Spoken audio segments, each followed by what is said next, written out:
ورحمۃ اللہ وبرکاتہ. Am your host سید عثمان ہاشمی. ناظرین, آج ہم آپ کو ایک ایسی شخصیت انٹروڈیوس کروانے جا رہے ہیں جن کا پرسنلی میں فین تو ہوں ہی, اور یقیناً مجھے لگتا ہے کہ وہ کسی تعارف کے محتاج نہیں ہیں.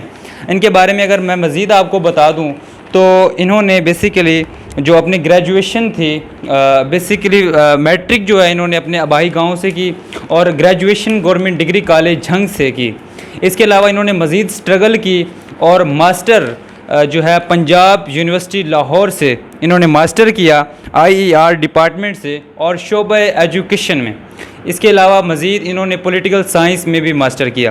سر, اس کے علاوہ میں نے ان کی جو سٹرگل لائف مزید پڑھی تو انہوں نے بطور ایجوکیشن آفیسر ایلیمنٹری ایجوکیشن میں 10 سال تک خدمات انجام دی, اور اس وقت حاضر سروس کوٹ Bahadur Shah government high school کوٹ بہادر شاہ میں ایز اے ہیڈ ماسٹر جو ہے خدمات انجام دے رہے ہیں.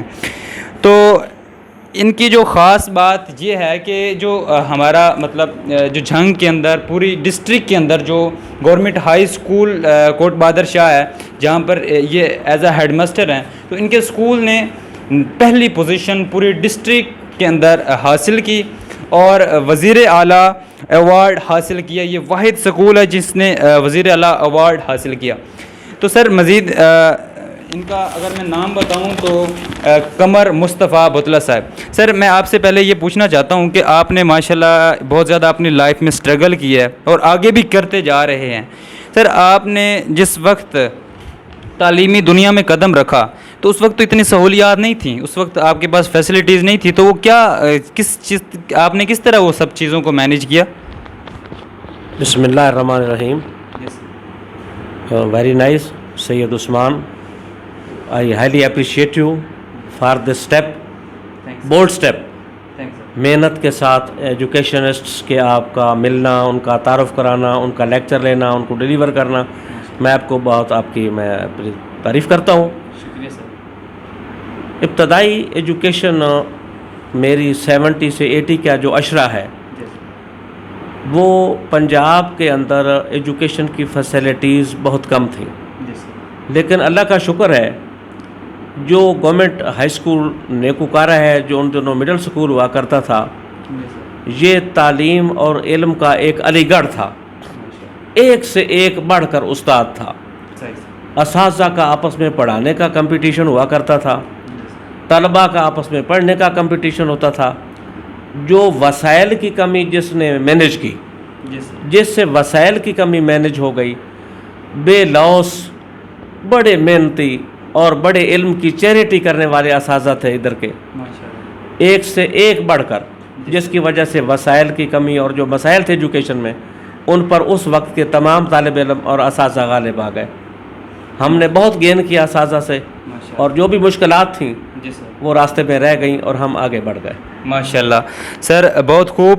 سر, میں ایک سوال پوچھنا چاہتا ہوں سر, جو آج کل کے دور میں سر کوسچن یہ ہے کہ جو طالب علم ہیں وہ ناکام ہو جاتے ہیں, تو ان کی ناکامی کی وجوہات کیا ہوتی ہیں؟ وہ کیا چیزیں ہیں؟ وہ گھر کے اندر کیا چیزیں ہیں, یا وہ کیا وجوہات کیا ہیں سر, یہ بتا دیں آپ. عزیزم شاہ صاحب, طالب علم کی ناکامی کے اندر پرائمری اور ایلیمنٹری سطح پر جو ناکامی ہو رہی ہے اس میں پیرنٹس کا زیادہ رول ہے. جی سر.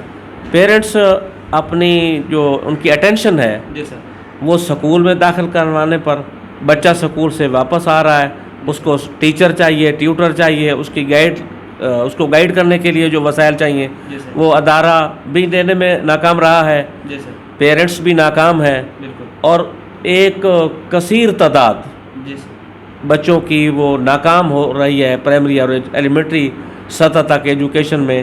وڈران کی پروپورشن بڑھ رہی ہے روز. صحیح سر. گائیڈ لائن کی کمی ہے. جی سر. پراپر مینجمنٹ اور گائیڈ لائن نہیں ہے سر, یہ وجہ ہے. بالکل سر نے ٹھیک بتایا کمال طریقے سے. اچھا, ایک سوال ہے سر, جو اسٹوڈنٹس ہیں, میں کامیاب اسٹوڈنٹس جو جن کی سوچ ہے کامیابی کی, تو وہ سر محنت بھی کرتے ہیں. تو سر ایک سوال میں پوچھنا چاہتا ہوں سر, وہ اتنا زیادہ محنت کرتے ہیں, ساری رات کتابیں اپنے ذہن میں اتار لیتے ہیں, لیکن اس کے باوجود وہ بھول کیوں جاتے ہیں؟ جو عزیزم بھولنے کا معاملہ ہے یہ علم کا سب سے بڑا دشمن ہے. مولا علی کرم اللہ وجہ الکریم فرماتے ہیں کہ نسیان علم کا سب سے بڑا دشمن ہے.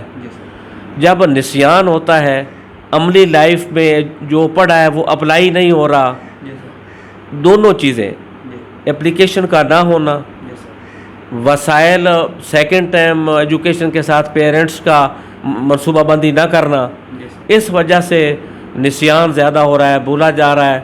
ویسے انٹرنیشنل سطح پر علم کے برانچز ہی اب اتنی ہو گئے ہیں کہ طالب علم بیچارہ کیا کرے، سارے علم کے شعبے گٹ مٹ ہو جاتے ہیں۔ گائیڈ لائن نہ دینے والے ہمارے منصوبہ ساز، ان کی وجہ سے نسیان زیادہ ہو جاتا ہے۔ طالب علم ایکٹیویٹیز کافی ساری اڈاپٹ کر لیتا ہے، جی سر، اب وہ ایک ڈائریکشن پراپر نہ لینے کی وجہ سے نسیان اور علم کے بھولنے والا آدمی بن جاتا ہے۔ ماشاء اللہ، بہت خوب سر، کمال انداز میں ماشاء اللہ آپ کا انداز بیان یقیناً بہت زیادہ انسپائریٹیو ہے ہمارے لیے۔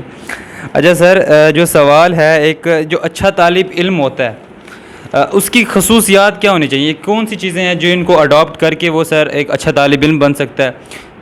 جی سر، اچھا طالب علم کون سا ہوتا ہے، اس کے تعین میں قرون اولیٰ سے لے کر اب تک پیرامیٹر جو تعین کیے جا رہے ہیں نا کہ اچھا طالب علم کی کیا کوالٹیز ہوتی ہیں، میں اپنے اندر سے جو میرے پاس ویژن ہے ان میں اس کو 4 پوائنٹ پر میں اس کو مبنی کہتا ہوں کہ یہ 4 پہلو ایسے ہیں کہ اگر ایک آدمی کے اندر ہے، ایک طالب علم کے اندر ہے تو وہ کامیاب طالب علم ہے۔ جی سر، ایک تو پہلا پوائنٹ جو ہے وہ اوبیڈینٹ ہو، جی اگر اس نے ادب نہیں سیکھا تو وہ طالب علم ہے ہی نہیں۔ جی سر، وہ فیکٹری ہے، اس نے کچھ کتابیں گتے، کچھ پیپر پڑھے، اس میں اس کا امتحان دیا جی سر، اور وہ سند اس نے سر پر اٹھائی ہوئی ہے، وہ بیکار ہے۔ با ادب با نصیب ہوتا ہے اور بے ادب بے نصیب ہوتا ہے۔ معاشرے کے لیے، معاشرے کے تمام لوگوں کے لیے وہ مؤدب ہو، پہلی بات یہ ہے۔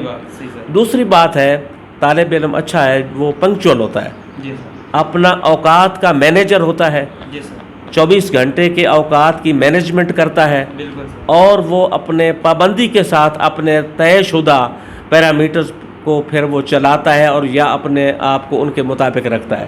جی سر، تیسری بات جو ایک اچھے طالب علم کی ہے وہ ہارڈ ورکر ہے، ہارڈ ورک، جی سر، محنتی ہے، جی سر، ماں باپ کے دکھ درد کو سمجھتا ہے، جی سر، اس کے اوپر جو انویسٹمنٹ ہو رہی ہے اس کی قدر و قیمت کو سمجھتا ہے، بالکل وہ اپنے اوقات کو ضیاع نہیں کرتا۔ جی سر، اوقات کا ضیاع جو قومیں کرتی ہیں یا طالب علم کرتے ہیں، پھر وہ ترقی کی راہ سے ہٹ جاتے ہیں، وہ ٹریک ہی کھو بیٹھتے ہیں۔ جی سر، چوتھی بات جی سر، ڈٹرمیشن ہے، مستقل مزاجی۔ جی سر، یہ اوپر والے تینوں کام، اوبیڈینٹ ہونا، پنکچوئل ہونا، ہارڈ ورکر ہونا، جی سر، اور اگر وہ پنکچولیٹی کے مستقل مزاجی کے ساتھ ان تینوں پر کاربند ہے جی سر، اور وہ مستقل مزاج ہے تو میں اس کو ایک اچھا طالب علم کہوں گا۔ یقیناً سر، میں آپ کی باتوں نے ہمیں بہت زیادہ انسپائر کیا، اور اگر کوئی اسٹوڈنٹ ان باتوں پر عمل کر لے تو مجھے نہیں لگتا کہ ان کو مزید کوئی گائیڈ لائنس کی ضرورت پڑے گی۔ اچھا سر، ایک سوال کہ آپ نے اپنی زندگی میں ویسے سر بہت زیادہ اسٹرگل کی ہے اور ماشاءاللہ سے آگے بھی کرتے جا رہے ہیں اور پروگریس کر رہے ہیں۔ سر، آپ نے اپنی زندگی میں ایک چیز میں نے تو سر جو کتابوں میں پڑھا ہے کہ لوگ جو ہیں بڑے کامیاب لوگ جتنے بھی ہیں تو ان پر کرٹیسزم بہت ہوتا ہے لوگوں کا، تو آپ کی زندگی میں بھی کیا ایسے لوگ آئے؟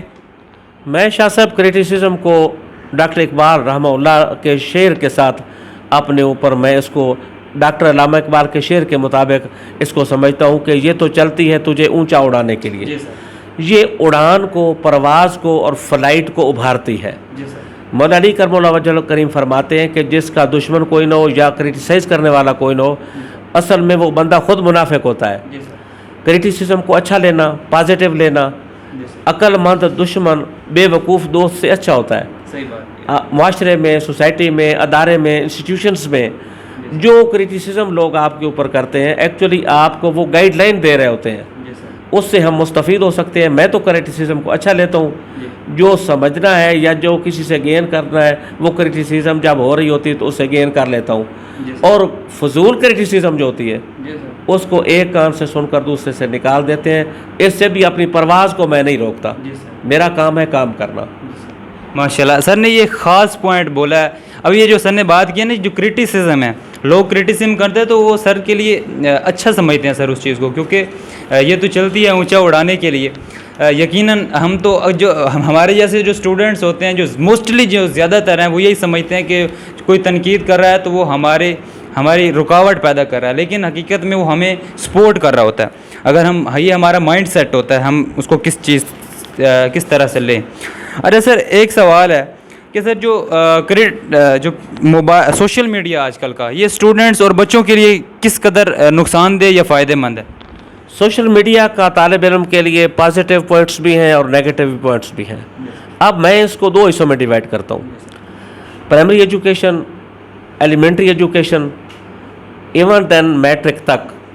میں اس کے ایکسٹرا استعمال سے اس کے نقصان کا قائل ہوں کہ اس کے زیادہ نقصانات اس کے زیادہ ہیں۔ جو فیض مکتب سے حاصل ہوتا تھا، کتب بینی سے یا کتابیں پڑھنے سے حاصل ہوتا تھا، جو آداب فرزندی اسماعیل نے مکتب سے سیکھے تھے، ہمارے طالب علم اب اس سے مستفید نہیں ہو رہے۔ مکتب اور بکس کی سٹڈی کرنے میں میڈیا رکاوٹ بن رہا ہے۔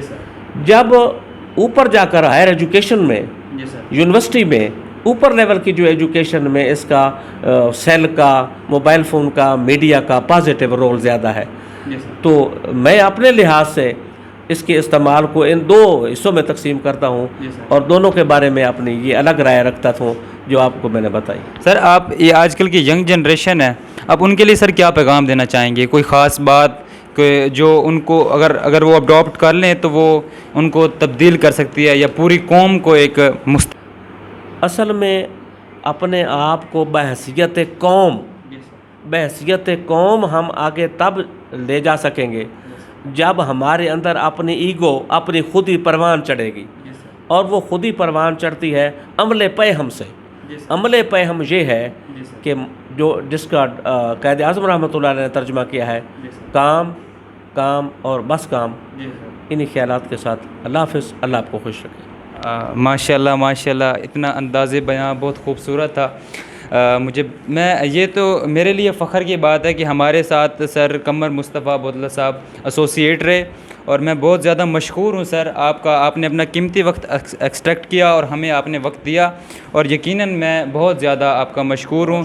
دیکھتے رہیے سید عثمان ہاشمی۔ اللہ حافظ۔